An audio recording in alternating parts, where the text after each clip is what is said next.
Welcome to the Salmon Runs YouTube. Enjoy the video. You start by securing what matters.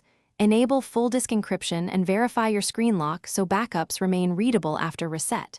Next, backup photos and videos to cloud or copy to a PC. Make sure sync's finished. Export contacts and text threads and export app-specific data where possible. Once done, gather account credentials and two-factor recovery codes.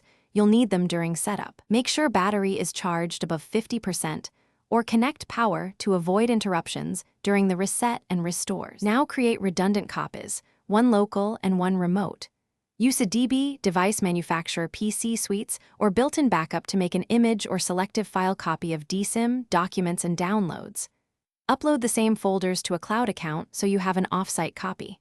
For apps that support exports, save settings, and chat archives, for games, export cloud saves or local save files.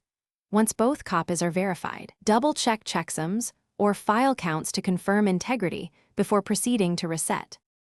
You're ready to reset. Choose factory reset via system settings or recovery mode if the device is unresponsive. Once reset completes, sign into the primary account first so device syncs and activation locks release. Then restore cloud backups followed by local copies to recover photos and files. Install apps and import exported data in the correct order to avoid conflicts. If any restore fails, pause and verify account passwords, two-factor codes, or reattach the PC image. One troubleshooting tip: use your local copy if cloud restore stalls. Thanks for watching. Consider subscribing if we helped you.